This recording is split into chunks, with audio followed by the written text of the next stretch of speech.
Shalom bien-aimés dans le Seigneur. Notre méditation du jour s'intitule « La vraie foi fait des efforts ». Nous tirons notre texte dans Luc chapitre 19, le verset 4, qui nous dit ceci. Il courut en avant et monta sur un sycomore pour le voir parce qu'il devait passer par là. Alléluia. Lorsqu'un homme ose dire qu'il a foi en Dieu, il est obligatoire que ce dernier soit en train de faire des efforts pour avoir une meilleure vie. Dans notre texte, Zachée devrait voir Jésus, mais il ne pouvait y parvenir à cause de la foule car il était de petite taille.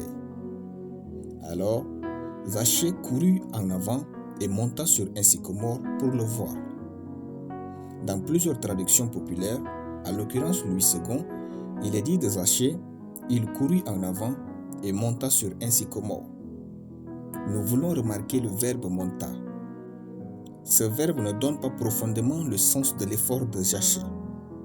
En effet, il est traduit du mot grec anabeno, donnant aussi le verbe grimpa. Au fait, lorsqu'on dit il monta un sycomore et il grimpa un sycomore, il y a une différence.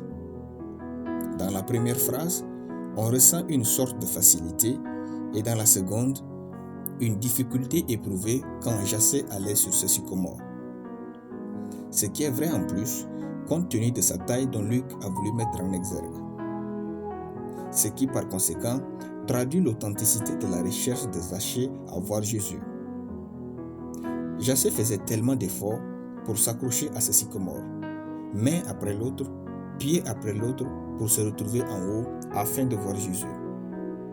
Comment un riche juif déploie-t-il autant d'efforts pour voir l'homme de Galilée dont la renommée parcourait les villes? C'était rare, mais mystérieux pour ce Zachée. Bengel de dire, je cite, « La bienséance n'aurait pas permis à un homme considérable par sa position de monter sur un arbre, mais la foi a vaincu. » Fin de citation. Et tout s'explique maintenant, car la foi est la grande source des efforts qui changent les hommes et améliorent leur vie. Votre foi vous fait faire de grands efforts en ce moment? Une foi qui ne travaille pas n'est pas de la foi, mais de la folie. Car la vraie foi a des œuvres. Avec la foi, Noé a construit une arche. Avec la foi, le laboureur cultive la terre. La vraie foi fait des efforts. Nos efforts seront toujours le côté visible de la foi qui habite en nous. Si nous voulons avoir une meilleure vie, notre foi doit faire de grands efforts. Alléluia. Nous allons prier.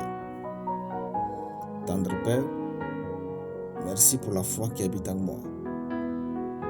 Alors que le Saint-Esprit travaille en moi et me bâtit, je déclare que ma foi produit des efforts qui couronnent ma vie de succès, de progrès, de joie et de bonheur au nom de Jésus. Par conséquent, je suis rayonnant dans la vie au nom de Jésus. Amen. La lecture biblique en une année, Romains chapitre 7 à Romains chapitre 8. Soyez bénis, c'était le pain du ciel.